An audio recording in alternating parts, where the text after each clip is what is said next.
So just finished watching Five Nights at Freddy's 2. Already I know there's going to be a third one. Yeah. Just because how that ended. Yep. And I wasn't the only one in the theater that did what? Yeah. A lot of us did that. Because how the hell did you end it like that? And I knew they were going to end it like that. Like, they're planning on definitely franchising this for at least a solid 8 movies. And there's not a chance that it's not going to. Well, here's my thing. Is... the jump scares were predictable because of the sound effects that gave it away. Someone else got to die.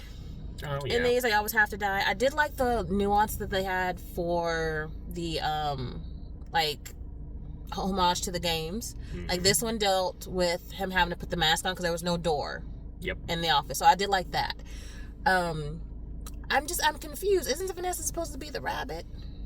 At some point, I'm sure she'll transition at some point. Well, yeah, because they gotta get the marionette situated. They gotta put her back to sleep. They've completely changed the entire thing for the marionette at this point, so there's no telling how things are gonna go. Honestly, I don't remember much about the marionette, even in the games. I don't remember much. The marionette was not the villain, but apparently in the movie it was. Yeah, like the main topic for this one was the marionette. Because like.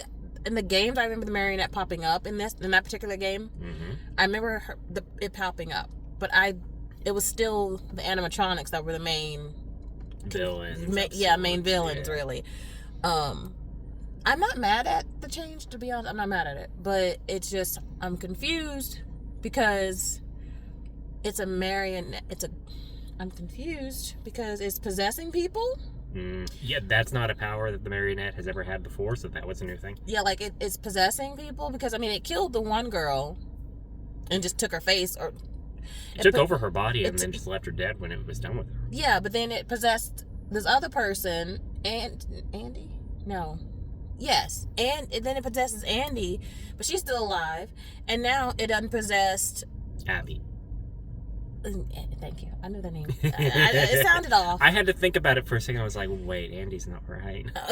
I knew, but I knew it was an A somewhere in there. Somebody's name Andy, I think. Anyway. Yeah. And then now it unpossessed Vanessa. And it ended with that. And now, this entire movie, Vanessa was fighting with trying to be good. Trying not to be like her father. Right? And then now, the one person that she had to kind of rely on to keep her on the path of goodness, I guess, has basically just said fuck off, and now she's just like, okay, now that I cannot stand how Mike was portrayed throughout the entirety of this movie, frankly. Your thoughts?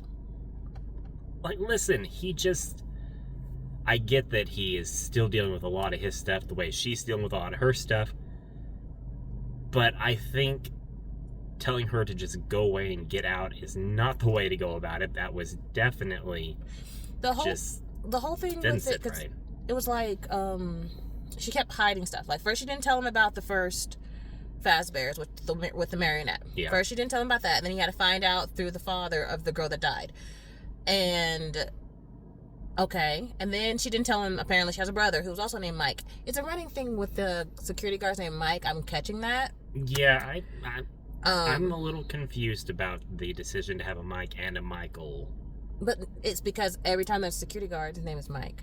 I know. So that I caught that when I first saw it. I'm like, oh, I get what you're doing. Every security guard has to be named, Michael. Yeah, but or Mike. The going theory is that it's always been the same person. So now there's 2 people, and this is going to cause confusion. Well, again, but when you play the games, at some point it's like, are we helping you, or are we trying to defeat you? So it kind of gives you that nuance. Are you Mike or are you Michael? Get it? Mm-hmm. So I kind of see where they were trying to go with that, but overall, we don't know what the hell happened to the brother. He got knocked out, so he might be still roaming free because they didn't really clear that up. He left his badge behind. He definitely got up and ran away. Oh, that's what that was? I was wondering why they were focusing on the ground. There. Yeah, that was his badge there on the ground. So he dropped that badge and it's like, all right, I'm dropping this identity. Yeah, and left. Yeah. Okay. I was wondering, I was like, what are we looking on the ground for? Like, it didn't... Sometimes they were trying to show you stuff, and I was just missing it. So I'm like, there's something here, and I'm just not catching it. I'm telling you right now, that friend of his, throughout the movie, he's going to be more important later. I bet you anything. Yeah, because he wasn't just a one-off. No. I love that they did bring the taxi driver back. Yeah, that was a funny bit. It was very much giving, you know the movie Speed? Yes. The black guy on there that came from 1 and 2. It was very much giving that character. Because he was like, oh, no, not you. Right? So, and that's exactly not you. Girl, not you again. And exactly that. Exactly Get out of my car. The guy from I Speed quit did, this job. The guy from Speed did the same thing. He was like, no. First you wrecked my vehicle. Now you're on my boat. Why do I keep running into y'all? We're not even in the same town anymore. Like, why am I still seeing you? But yeah, no. So that's what that was giving. So I did like the recurring characters. But it left it where this next one that picks up, it has to pick up right where this one left off. Oh yeah, it's going to pick up right off of Five Nights 3. That's where we're going into next. Oh yeah, because everything the haunted house, the right? content, yeah, the content of the Five Nights 3 is what's the next thing. Yeah, but it's like, and Mike, how are you so stupid? The ghost boy literally said, "Once I'm gone, I can't hold him anymore." He goes, "Hold who?" Did you forget what happened in the first one? Right. He was dense through this movie. Oh, come on! Like that. Who's gonna get? I can't hold him anymore, Mike. Yeah, he literally said, "Listen, once I leave, because we're not equipped to leave the building, so we have to leave these bodies now. So now you just got all these dead animatronics or haunted animatronics in your house. If they're still haunted, they may not be. No, not anymore. He just told you. He said, once I leave, we're like, because he said if but if they returned them, would they become haunted again? I don't know. No. You see where I'm thinking? Well, because here's the thing: the movie played off the fact that all of them are gone. He was the only one that remained, the main boy. That's why I feel like he was the one that was controlling all the other animatronics to come there. And he said, once I leave, I can't hold her dad anymore, basically. Like, I'm the only one that was that's the reason why I didn't leave, basically, was because I was keeping him contained. You know, I had a thought now. Since Baby showed up right there in that one flashback scene, or whatever that scene was going on there. What baby? Circus Baby. Circus Baby? Yeah, when she was doing her flashback thing to try to defeat her father in that bit. You remember? I remember the flashback. Not the well. Oh, yeah. The girl. She used the static and whatnot. The girl. Yeah. And she wound up in that room I forgot what the doll was called. I get the feeling somehow Circus Baby is going to be involved more here sooner rather than it's supposed to. We'll see. Yeah. Okay, it took me a second. I was like, what the hell is Circus Baby? I forgot. I thought they was going to pop up more in this one because they showed it. But I think it's probably foreshadowing for the next one. Same thing at the end of this one. It foreshadowed the rotting rabbit. What's the rabbit? Snaps down the line. Yeah. 2 with the ball pit remind me of a later game. Yeah, Into the Ball Pit.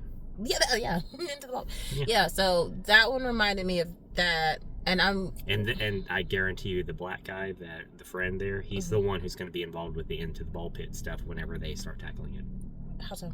Because I bet you anything he's going to be the guy who represents the dad in the Into the Ball Pit.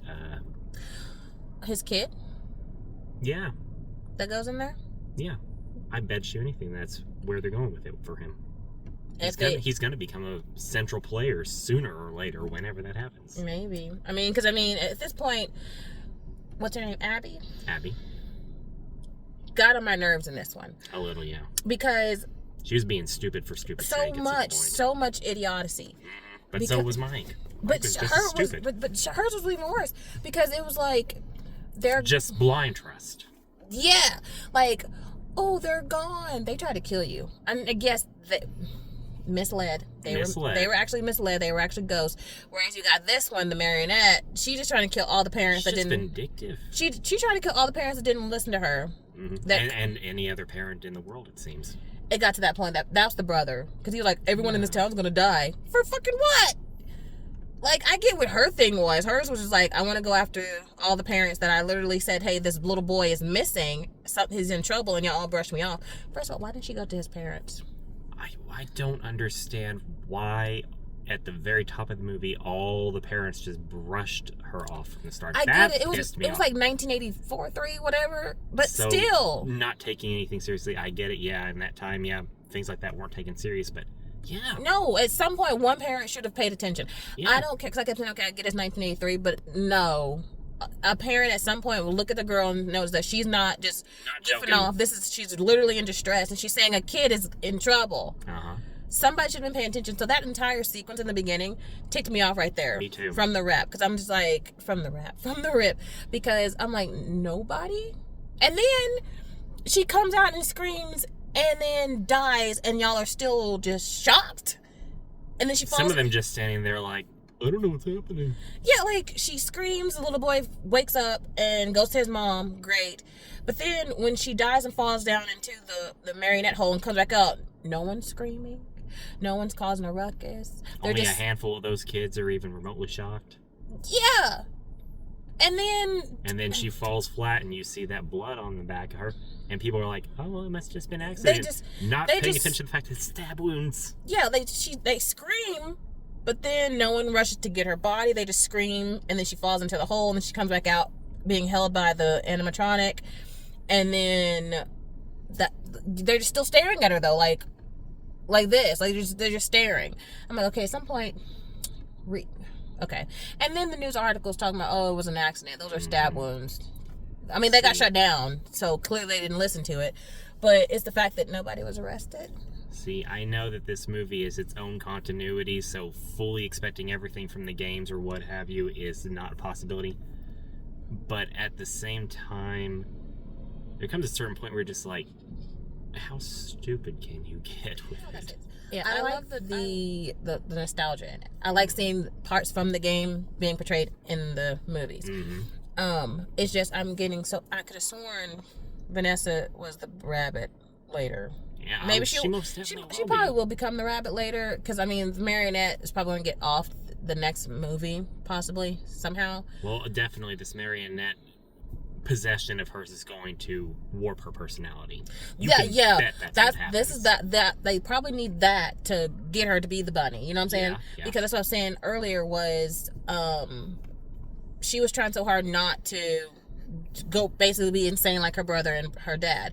And the one person that was literally kind of like a lifeline for her had literally just told her to F off because he can't trust her because she wasn't truthful for everything. First, she didn't tell, which again, the first movie, she didn't tell him who she was and that her dad was the psycho killer. This time around, she didn't tell him about the very first Fazbear murders. And then, like, when it first started and kicked off. And then she didn't tell him that she even had a brother. So I get it, but at the same time, it's like, if she's trying to heal, and you're telling her, you need to heal, do what I did to get over my brother. Okay, and then she's trying to do that. Not to mention, let's put it into perspective, she came to his house. She was probably going to tell you then that, hey, she tried to face her fears and all these things were happening. You weren't there. You wrote her off. No, he wasn't there. Well, yeah. No, wait. But he was also writing her off. No, she did come later. And when she found out that the sister was going to the first building, she never got around to telling him. Because then he was like, I'm just trying to fix you. And she's like, I don't need you to fix me. Type thing. That pissed me off. Yeah. So the thing is, how come sister was the only one that knew the code to unlock the perimeter, not the brother?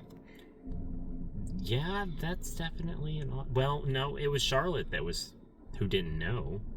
So maybe he did know, but I don't know. If he was so gung-ho to help her, why didn't he just let them out? True. You get what I'm saying? They did all this. Because he wanted to mess with his sister as much as possible in all of this, I guess. And then the dad just happened to have a magical box. Okay, cool. Take this.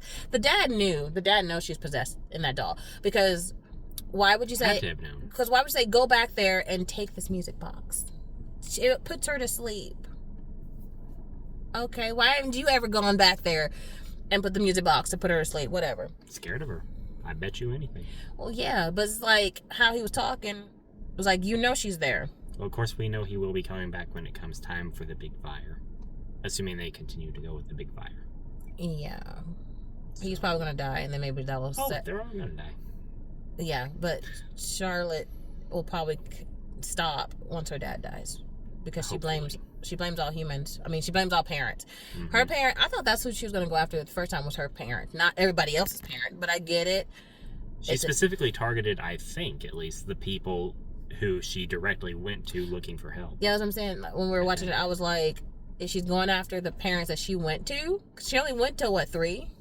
I think so. If she got that far. I mean, yeah, 3. Either way, the way it ended, I think it had to end the way it did in order for Vanessa to fully lose her mind. Yeah, and lose her mind. Mm-hmm. Because she was fighting it this entire time. The first movie, you had Mike dealing with his issues, trying to figure out his brother.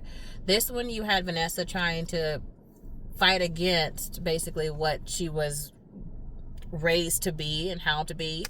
And then with the one person, her one lifeline, basically telling her to F off, she's just like, okay. And you know what they say about vengeful spirits, you know, if you're tired and you're weak, it's easier for them to possess you. That's literally what happened at the end of this movie. Mm-hmm. Because she literally said, screw you, brother, I'm not going to do that, and sided with you. And then I know he's not going to die, but hurt him just a little bit, because she could have went with her brother and just said, screw all of y'all, but she didn't. And then at the very end, stay away from it. We'll see how long that lasts. But either way, that's our not so short review. Yeah. But yeah, other than that, I did enjoy the movie, but the sister needs to get a little bit more survival instincts, because she had none. None whatsoever. And she honestly did the teach, and that teacher was trash too. He literally got called out. We all laughed on that one because he got called out on that. Yeah. He deserved to die. He's the only one I'm not sad that died. I'm not upset that he died, because he was a horrible teacher. He was hateful and for no reason. And I don't know why. He hated the girl. That's the thing. Like, we don't know why he hated her. Until the next time, because we're definitely going to have another one in another year or 2. Sounds about right. I don't know when the last one came out. It was a year ago. So maybe another one next year? Probably. Or at least 2 years, maybe. We'll see. Maybe a year and a half. Who knows? Either way, like and subscribe. Yep. Bye. So, we realized we didn't say this part. We just felt like we were shitting on the movie. That's not the case. We liked it. I like this one better than the first one. The first one, to me, dragged. This one felt more cohesive and kept going. There was never really a stopping point. And that was the thing with the music. For me, the music was what got me. It wasn't necessarily the content of what was going on. Yeah. The music shook me up. And because we never got a true breathing point, I can definitely say that the music got me. Yeah, no, I like this one. I like this one a lot more than the first one. The first one, to me, dragged and it felt really boring and bland. Mm-hmm. Whereas this one, I feel like, even though a year apart, they had more time to really hash out the story. It felt more cohesive, although there were definitely jumping points where I'm like, okay, y'all are just jumping around, and I'm like, I don't know what's happening. I could follow it a little bit more with this one. The other one just it had a lot of dead space. The first one, to me, had a lot of dead space. Yeah. And I'm just like, okay, hurry up. I like that they didn't mention the aunt again. Apparently she's in a crazy house. Oh, good. Valid. Because she went through it in the first one, but deservingly. I feel like that's going to be... I don't even remember them mentioning her at any point in the very beginning. They said when the black guy came to paint, and then they said she's the reason why they brought up the Fazbear. And even the brother at the end said, your aunt... Right. She kickstarted it, but I added fuel to the fire. Yeah. Because, they came to kill her. I forgot about that. Yeah. I forgot about that at the top of the movie. I remember the tail end of the movie. That guy had crazy eyes. Yeah, but that's what the black guy was saying about Vanessa, too. It's like, she got crazy eyes. He goes, she's not crazy. No, I'm telling you. Yeah. And now she will be. Most definitely. But yeah, no. So I forgot. I realized we didn't say that, and it felt like we were just dogging the movie. I enjoyed this one. Yeah. A lot more than the first one. So that's all. Bye. Later.